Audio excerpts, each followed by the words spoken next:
I'll do two more. This is a long poem I've never read because it's long, but it's about a real experience of seeing a giant sea turtle in Costa Rica give birth to her eggs, and it was one of the most amazing. I don't know if any of you have had that experience, but it's really incredible. And so of course I had to write a poem about it. Tortuga. In the deep of night, we were rowed across a channel, a flat, reflecting tendril of the sea. We stared into drifts of stars, folds of dark water, and no one spoke.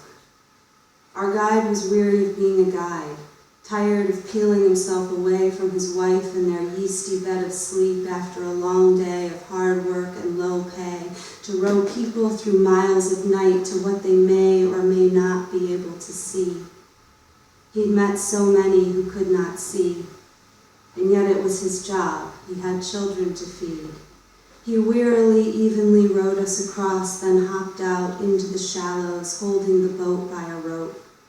We took off our shoes and stepped into water ankle deep and skin warm, and the ocean we understood then was soft as a body. The ocean was a body beating with stars.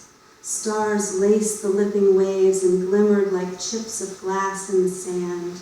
They dripped in glittering strands over our ankles, across the pleated tops of our feet, as we walked over that soft borderland collapsing, and the water swallowed the marks we had made. We walked through our memories, our questions, until we forgot why we were walking, until someone asked, "What are the lights in the water?" And just like that, her question made them real. "Plankton," our guide answered. "Tiny plants spawn to communicate with the moon."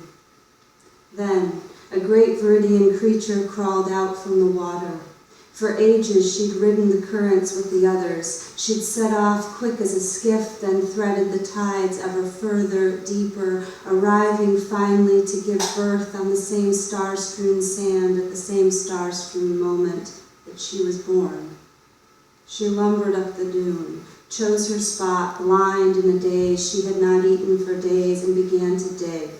Her broad flippers plunged and scooped the sand. She was not made for land, and in damp fists it dropped as she paddled back to protect what her body had made.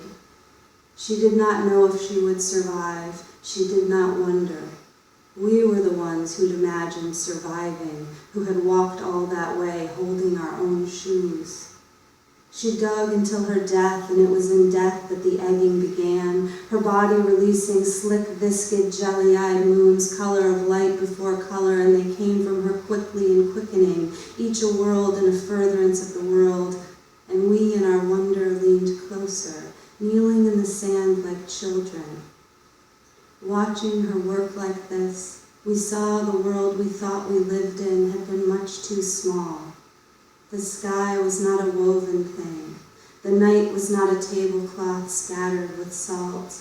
And our hands, which were wet with flecks of ocean, secret tears and secretions of boredom, shone now with something shared.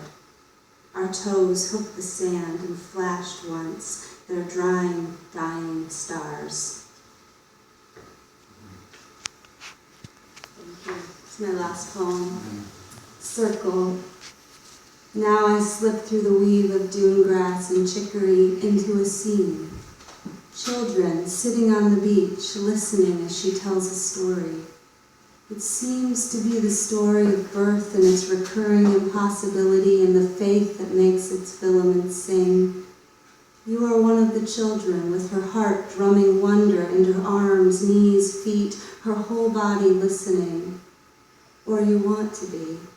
But so far only wind, the breath she breathes through threads of grass pressed between the warm ridged pads of her thumbs, a whistling you once as another called to the tribe, meaning, here I come.